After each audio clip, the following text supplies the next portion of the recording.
Howdy, and welcome to the Lost Rider podcast. It's an honor and a privilege to address you in the capacity of an interviewer, reporter, and media member. Too many modern media outlets have forgone the integrity and responsibility required of credible information sources. What you will receive here are straightforward discussions with legislators, agency leaders, biologists, engineers, doctors, and countless other experts that have the answers to questions often circulated as kitchen table issues. The title Lost Rider may be thought of literally as well as in the metaphorical sense. While there has been the instance that I was momentarily a little turned around at night in a wilderness area, the idea of being a lost rider in life, well, that fits most folks at some time. These renderings are coming to you in the form of the 25-year-old radio program, The News from the Camp House. It still airs every Saturday morning at 6:30 a.m. Central Time on KULM 98.3 FM out of Columbus, Texas. The original intent was to relate outdoor topics to the general public.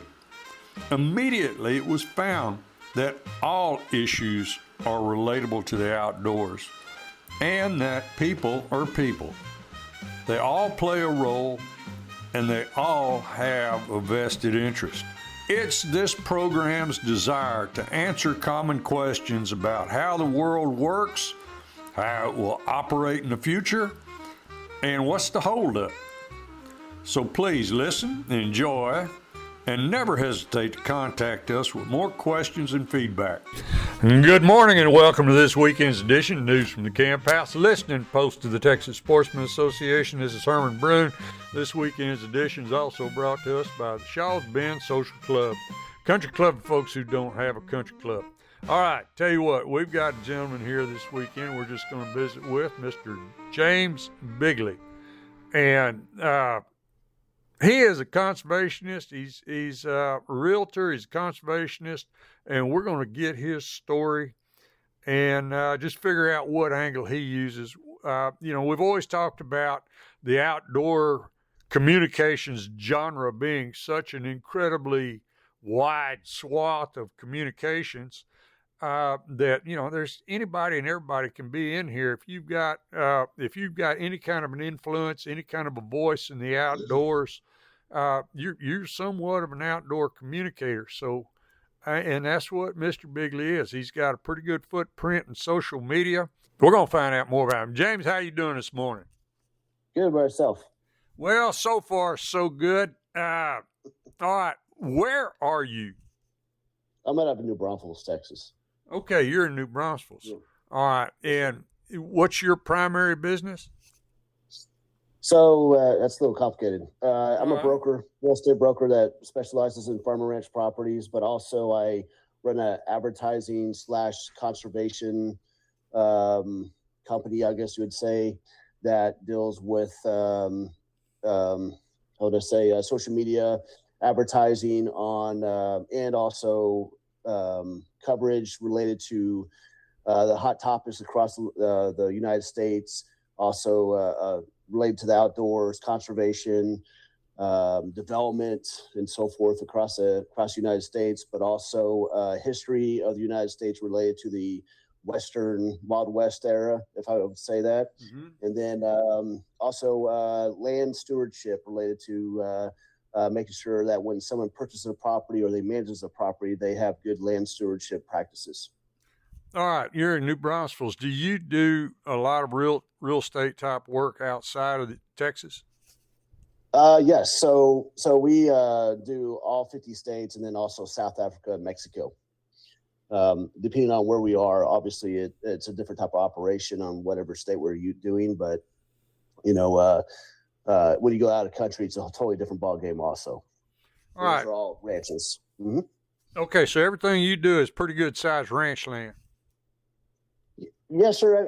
It is pretty good size, but we do a lot of clients where they have smaller ranches. 95% of the people that are buying ranches right now, or land, so to speak, they're all new landowners. So we take a somewhat of a pride of ownership related to trying to teach them and mentor them to be good land stewards related to when they buy land or a ranch. All right. You said all 50 states, so you're familiar with the topics, the issues, the stuff that goes on, Montana, Wyoming, Idaho, those. Mm-hmm. Yes, sir. Okay. And to give you a little background, I used to work for the U.S. government, U.S. Forest Service / the BLM back in the 1990s. As a wildland firefighter, archaeologist, and also as a wildlife assistant. On the for the U.S. Forest Service for years, and then I got out of that, but that gave me a lot of experience in the West related to that in multiple states. All right. Now it's just a related question, but it's a little deeper question. Why? I don't understand having the Forest Service and the BLM. Is that not two duplicitous agencies? That's a good question. So the BLM is obviously, their main job is to basically create, manage the 600 million acres they have in their portfolio, but also to provide to the public resources off that land. United States Forest Service is a little different. They obviously, manage forests and they manage harvesting of those forests, but you don't see as much I would say green energy and resources related to minerals and so forth on United States forest land. And on top of that, the BLM is more of what I would say the scrub oak / arid areas versus United States Forest Service is more of your forestry and so forth. All right, and BLM, there's some of that land that, most recently there's been talk about turning it over to the states. And, one of the arguments that people come up with is that this land is worthless. It's some of that BLM, some of that old desert land. They said it is absolutely, get out in Utah and some places in Nevada maybe. And they said, you can't do anything with it. And if the federal government loses money on it, that's one thing. They don't want to see the states lose money on it. Right.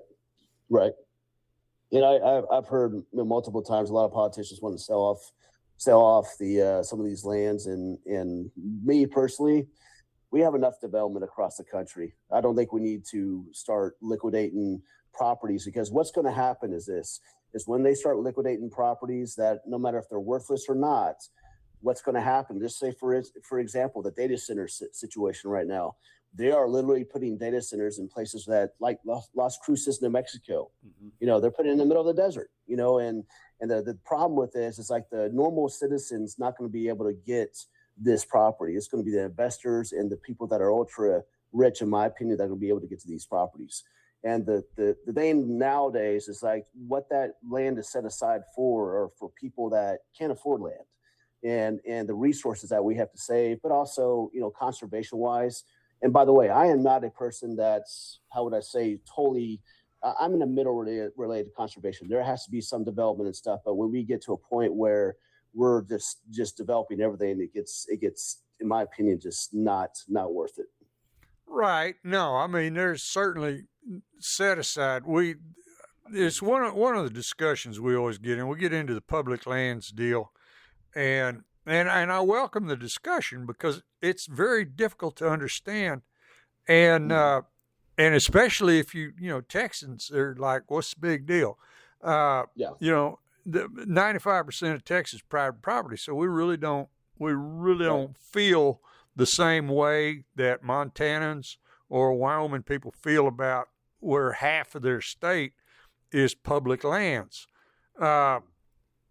And, they have different ideas, different opinions, different feelings about it. But I always welcome the discussion to try to understand it better. And I know one of the gentlemen that I've had the discussion with just briefly, because some of the Forest Service money was cut here not too long ago. And there were some drawdowns on some of the spending, and they were having fits about it. And I said, well, guys, nobody's ever proven that the private sector couldn't do a better job. So, we don't, until somebody can prove it one way or another, cutting spending, that's one way of cutting the fat out of stuff. Yep. And the problem is like, I can tell you right off the bat, all public lands, there's not enough federal employees to manage those lands. There isn't, and when it comes to wildfires and everything else, it's very hard to manage when you have a very limited budget related to what you have to do on those lands and to manage them. There has to be some type of hybrid approach, but not with the point of related to liquidating properties because of it, in my opinion. We need to keep what we have because they're not making any more. And when we sell it off, we're not going to get it back. We all know that. Right. My experience is more with wilderness areas. And, if you ever go up into any of the wilderness areas, you see pretty quick that those types of places need to be set aside. They're watersheds, and they're usually high altitude, and they're watersheds, and they're protected to be that way. So, I mean, it's when you look at the high alpine ecosystems and you see, how sensitive they are, it's a little easier to understand why that's set aside. It's easier to understand why some of the monuments and stuff are set aside. But the place these guys shoot themselves in the foot is when you have somebody like U.S. Wildlife Service turns around and does something detrimental to agriculture, like they did with the wolves and like they're currently doing with the grizzlies up in Montana and Wyoming, where they're just overpopulating a predator. And, and so when you lose credibility like in that fashion, it's hard to hang on to it any other kind of way. And I get what you're saying, and I totally agree with you. In the wolf situation related to Colorado, the biggest problem with that part is that it was based off ballot box biology. And do you know what that is? I know what it is. Yeah. Oh yeah. And so basically, the public asked, or not the public, the city folk asked for wolves. And the rural areas didn't want it, and then they passed that legislation, and now the Colorado Fish and Wildlife have to manage and do this program based off that voting, and it's just basically really obviously slapping them in the face and backfiring on them because of all the stuff they did, and this is happening across the Western United States related to Oregon. Oregon's coming up with some stuff that's crazy, and then ballot box biology and all that. But the public is dictating what the professionals should not need to be doing, but they're telling them what to do, even though it's not biologically, or how would I say, scientifically sound. Right. Yep. All right, I'll tell you what, let's take a quick break and thank the folks who let us come on here every Saturday morning. We'll be right back. Thank goodness for all the great sponsors we have here at News from the Camp House. H-E-B Food Stores. That's Stephen Tice at H-E-B. He helps me. He helps the community. He's a great man. I'm so thankful H-E-B loosened him up, lets him go around and sponsor a few things. H-E-B's got all your food needs. It's the greatest food store we got here in Columbus. Thank goodness for H-E-B. First State Bank. You go over to the First State Bank, they'll take care of all your loans, all your deposits, your savings, anything you need. Bunch of great hometown people over there. You got Celia Tobias, John Pollock. Everybody over there is looking out for you. Miss Barbara Barta. It's a great bunch of folks at the First State Bank is also sponsoring News from the Camp House. First State Bank takes care of all my business. Baumgart Agency, Susan Baumgart at the Baumgart Agencies, her and Germania. She told me to plug Germania. Germania is a insurance that she likes everybody to know about. The Baumgart Agencies. Miss Susan and I are classmates, being classmates. She got me out of high school, sat right beside her, put us in alphabetical order where I could copy. And Susan Baumgart over at the Baumgart Agency, taking care of all your insurance needs. Lyco Realty, one of the original sponsors of News from the Camp House. Lyco Realty, the oldest real estate company in the county, and for the last 3 years voted the favorite realtor in the county. Lyco Realty, that's Miss Kimberly Johnson. That's Crockett's granddaughter. More kinfolks and classmates and great people from Colorado County. People from Colorado County helping people from Colorado County. That's great. Oh, thank goodness for all these wonderful people come to me want to be sponsors for News from the Camp House. Good morning and welcome to the second half of this week's News from the Camp House. We're here this weekend with Mr. James Bigley. Now, he's a realtor in New Braunfels. He also is, in being a realtor, he practices all over the United States, all 50 states, and Mexico, and where else did you say? South Africa. South Africa. Okay. Okay, and then what we were talking about in the very, very beginning is you've got a social media footprint, so you're obviously better at marketing than I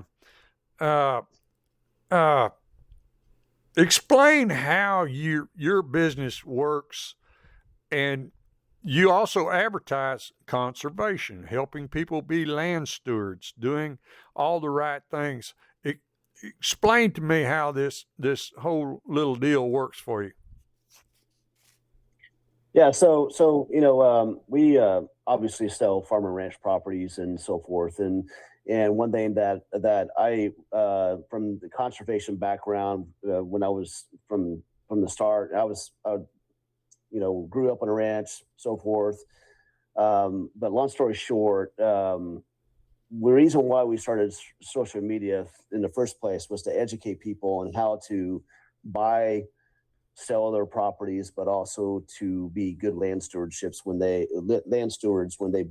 buy those properties. Because, as I mentioned before, 95% of the time when someone buys ranches or land right now, they're all new landowners. It is so important that we teach them the good habits of managing those lands. So we started doing that on social media and talking about the history of land, the biggest ranches in the United States, even in Australia. We talk about Australia too, but we do all that, but also we advertise a lot of farm ranches across the United States through other brokers on our platforms to show people what's out there related to offerings on ranches. But our main thing is to talk about wildlife, education on wildlife / land stewardship, the history of the lands, and also talk about ranches in general from the beginning, from the 1800s with Charles Goodnight, going forward through the years related to just what is happening in that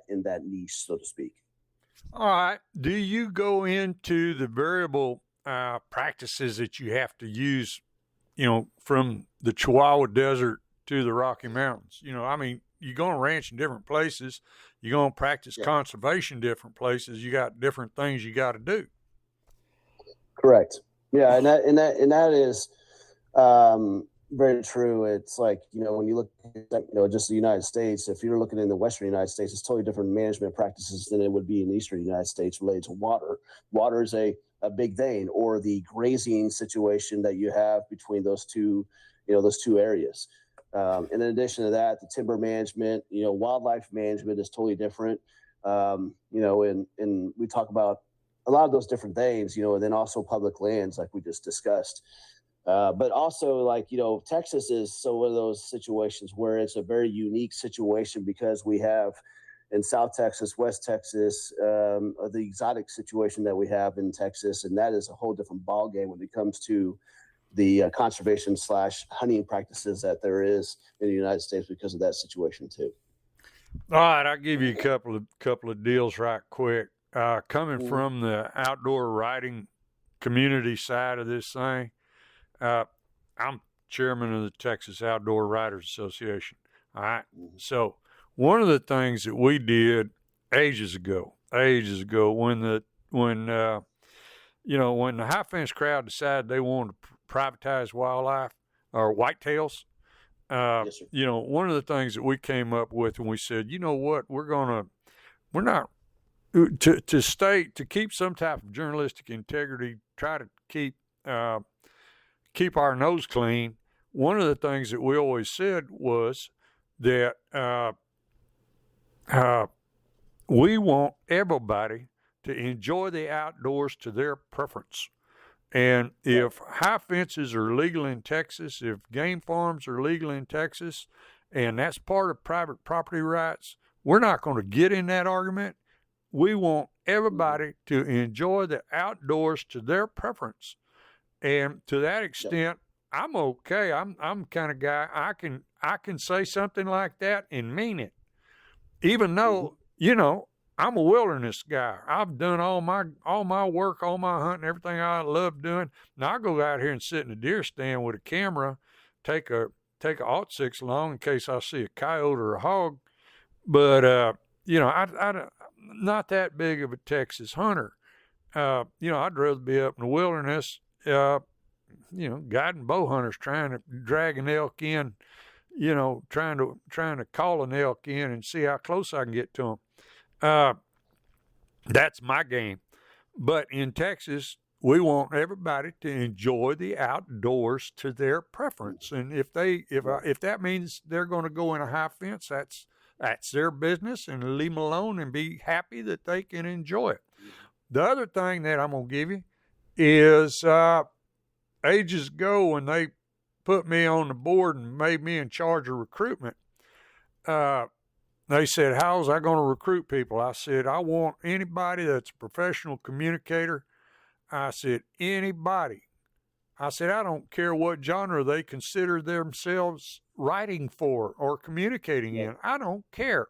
As long as they promote and advocate the North American wildlife conservation model, we want them with us. I said, those are the people that know hunting and fishing, pay for wildlife conservation. And those are the people we want with us. And so that's something I swear I believe that wildlife conservation model should be taught in American history because it was made possible with the 1937 Wildlife Reclamation Act, and that's why we have the wildlife we have today. Yeah, I totally agree. I mean, I've done videos on, just to give you some stats, and you probably already know this, but back in the 1800s, whitetail were about 7 million whitetail in the United States. They dropped down to about 400 to 500,000 after at the late 1800s. And based off that act you mentioned, and then management by the state, we recovered almost back to what they were beforehand. And turkey is crazy. Wild turkey went all the way down to 30,000. There were originally about 10 million turkey in the United States. It went down to 30,000 that they know of. And then it's recovered a lot, but, it's all about that conservation. And, obviously the bison story, we can talk about that all day and everybody knows about that. But when you look at the wildlife situation across the board in the 1800s, it was ransacked, and going back to the exotic situation, there's a ton of exotics in the United States that actually have more population in the United States than they do in their native countries because they've been hunted out and almost to a point where Texas has saved some of these species from going extinct. So you can't really, throw pie against that, so to speak. Right. All right. What do you call your do you have a particular do y'all have a name, conservation name? How do people find you? Just James Bigley Ranches on social media and on our website.